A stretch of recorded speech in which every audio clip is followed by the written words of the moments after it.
Estamos de vuelta en Despierta con CDN. Ayer corría por redes sociales un video del abogado José Martínez Brito, que hablaba de un caso escandaloso de corrupción en la Cancillería, cosa que a nosotros nos sorprendió porque es muy poco tiempo para que ya estemos hablando de casos escandalosos de corrupción, y además sería no salir de uno para entrar en otro.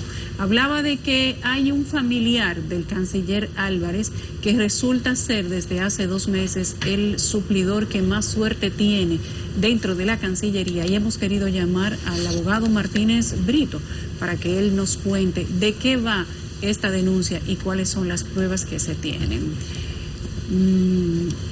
José, ¿estás en línea? ¿Nos escuchas? José, buenos días. ¿Estás en línea para Despierta con CDN? Estamos hablando de un caso muy curioso, de que una empresa de un sobrino del ministro de Relaciones Exteriores gana todas las licitaciones que hacen. Ha ganado 2 contrataciones. 15 días. Si contenemos a José, vamos a ver. Que nos cuente José. Sí, para que vea que hay más de 2. Y lo que queríamos de mi parte era saber si Contrataciones Públicas ha intervenido después de esa denuncia. Sí, tendrá la información. Bueno, ya hay que guiarse en este caso por el rumor público y por lo que se dice, porque es muy documentada la exposición que hizo en un video el abogado Martínez Brito, y detalla cada contratación con el número de licitación, y da la sensación, según esa denuncia, que existe algún tipo de favoritismo, algún tipo de privilegio. No tenemos a Martínez Brito. Sí, todavía. Lo tenemos. Ya lo tenemos. Sí, aquí estoy. Muy buenos días a todos. Buenos días. Buenos días. Explícanos, edifícanos. Sí, mira, hace la misma pregunta. Si era proveedor del Estado antes de, si lo fue después y por qué, y en dónde yo veía el favoritismo. Miren, lo primero que tenemos que tener en cuenta es que no son licitaciones, son compras directas. Yo tengo, desde que se anunció al señor Roberto Álvarez como canciller, tengo en mi poder aproximadamente unas 8 compras directas a la empresa Waterlux Enterprise, de las cuales no se ha hecho licitación, ha sido simplemente la presentación de una cotización e inmediatamente una adjudicación, sin competencia alguna, sin que nadie haya intervenido, sin que se haya comparado con otras propuestas. Y esto lo establece claramente el mismo informe de la adjudicación, que lo tenemos también en nuestro poder. José, escúchame que te interrumpa de entrada. Quizás por el monto se puedan hacer esa compra directa, ¿o no es así? No, de hecho, por los montos no deben hacerse compras directas. Eso no es un tema que tenga que ver con eso. Según me explicó uno de los propietarios de la empresa, la razón por la que se estaba haciendo la compra directa era por la urgencia. Se declaraba de urgencia la necesidad de comprar X o Y cosa e inmediatamente se hacía la compra.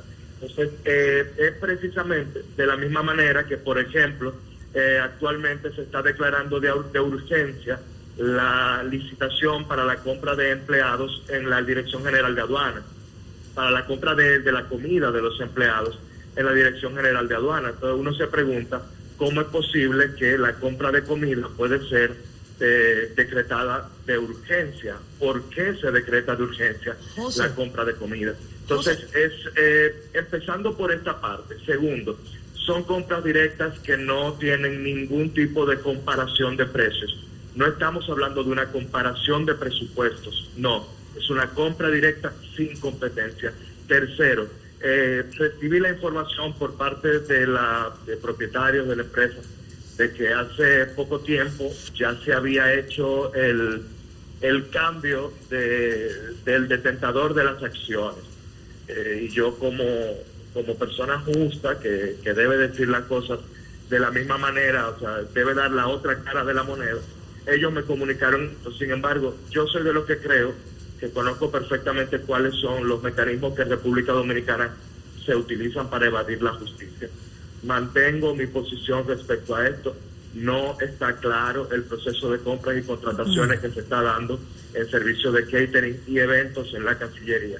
Y José, entiendo que debe ser revisado por compras y contrataciones. esas declaraciones de urgencia que tú comentas, ¿tú tienes documentación que avala esa denuncia? Sí, totalmente. Tengo toda la documentación, de hecho, entregada por la misma Cancillería, o sea, porque lo hice por la vía correspondiente. La pregunta también, ¿este sobrino del canciller era proveedor de la Cancillería o del Ministerio de Relaciones Exteriores con anterioridad a su puesta en el cargo? No solamente de la Cancillería, de diferentes otras instituciones. Si se dan cuenta, en mi comentario, yo no hago acotación, no hago ningún tipo de acotación respecto a las demás compras a otras instituciones del Estado, porque mi único problema es que la ley debe cumplirse. ¿Qué es lo que entiendo yo como José Martínez Brito, el abogado? Que al momento en el que su tío es nombrado como canciller, debió vetar la Cancillería de presentar cotizaciones allá, porque es que la ley es clara. La ley establece cuál es el grado de consanguinidad para no presentar licitaciones en una institución pública donde tu familiar sea el incumbente. La ley es clara en ese sentido. Entonces, a mí me pueden decir que ya antes era licitador, que ya antes había sido suplidor. Sí, yo lo entiendo y lo comprendo y lo apoyo. Antes su tío no era el canciller. Como al mismo tiempo le puedo decir que antes no le daban las compras directas sin ningún tipo de competencia. José, ¿cuáles son los montos que abarcan estas licitaciones, si nos pudieras decir? Mira, el tema de los montos son muchas, van entre 100, 200, 300, dependiendo. Son varias compras directas. ¿Cuál es la situación principal en esto? Todos los años, a inicio de año, Cancillería hace una contratación macro de varios cientos de millones de pesos. Nuestro interés era poner el dedo en la llaga antes de que llegara esa licitación, para que luego no tuviéramos las manos en la cabeza y luego, como el anuncio aquel de hace muchos años, si lo hubiéramos sabido. La comunicación era precisamente para que se note y se tome en consideración de que al momento de esta licitación de 200, 300 millones de pesos, no se hiciera exactamente lo mismo que se está haciendo ahora con montos pequeños. Bueno, muchísimas gracias, José Martínez Brito. Vamos a esperar una respuesta, en todo caso, si la dan de las autoridades correspondientes. Te agradecemos enormemente que hayas conversado con nosotros esta mañana, José. Muchas gracias.